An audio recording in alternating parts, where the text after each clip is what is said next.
Treading water can be considered one of the most important safety components in swimming. To better understand this, we should go over how we achieve lift in the water. So if you notice here, the thumbs are facing up on the way in, and then the hand rotates slightly and the pinkies are facing out.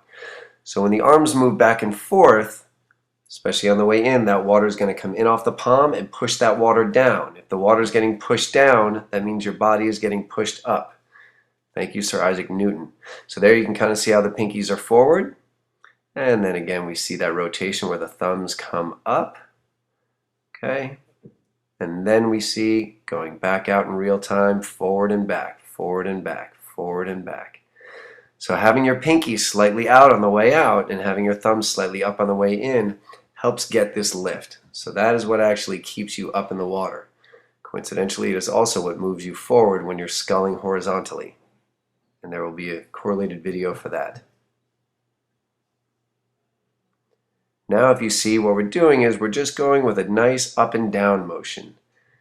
Okay, so what Long is doing is just pressing down on the water, and every time he presses down you can see how his body comes up a little bit.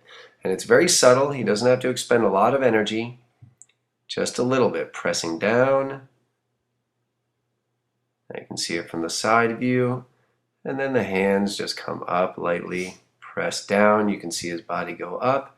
And then you can see how his hands are kind of coming in lightly and his wrists are relaxed on the way up. So we don't want a lot of resistance on the way up. We want most of the resistance to be on the way down. Because if we're pushing down on the water again, the water is pushing up on us. If we're pushing back on the water is pushing us forward, which is how we propel ourselves forward in swimming. Here's the rear view. You can see him pressing down, nice relaxed wrist on the way up. And you can test this out just with a vertical float. And you can see, just hold your breath, let your face go underwater, and then just press down a little bit and see how much you can get out of the water with each press down. You'll realize just with a little bit of energy, you can probably get your mouth and nose out of the water. And then you can incorporate just that slight breath out, and then as soon as your mouth comes up, you can breathe in. Those would be vertical bobs.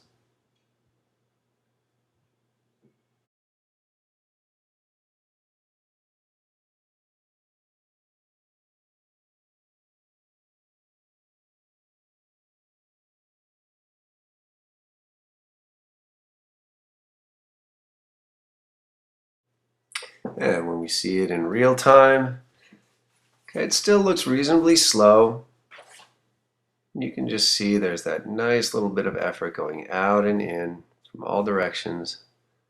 Pinkies out on the way out, thumbs up on the way in.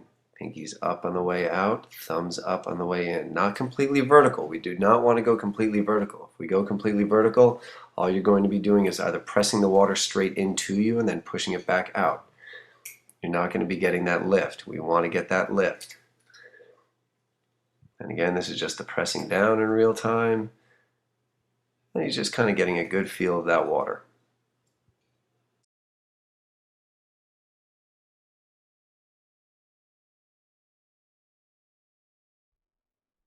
What we see here is the leg movement in treading water. Now this is an egg beater kick.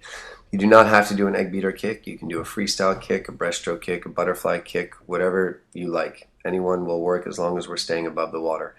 But in this egg beater kick, what it really is basically a breaststroke kick, just done one leg at a time. So with the left leg, it is doing a clockwise motion, and the right leg is doing a counterclockwise motion. But they're both basically doing a breaststroke kick, just one and the other, one and the other. So there's a slight circular motion and then that pressing down. So the pressing down, you should feel that on the bottom of your foot and the inside of your lower leg. So here's the side version of it. You can see I'm lifting my toes as I'm pressing down. And your legs do not need to come to full extension. Once they go to full extension in this kick or in breaststroke kick, you're actually making yourself in such a straight line that you'll lose any sort of flotation that you have. You'll be streamlining yourself to go down a little bit further than you'd be comfortable. It's a great way to do a pencil dive though.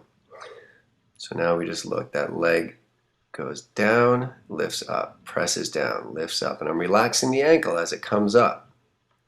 You want to lift those toes. Here we go in real time. And you can do it as fast as you want. If you ever get a chance to watch water polo on TV, you'll occasionally get the pleasure of seeing what they do underwater. What they can do underwater is 100 times more lift and impressive than what the average person can do with an egg beater. Some water polo players can lift so high they get their whole Speedo out of the water.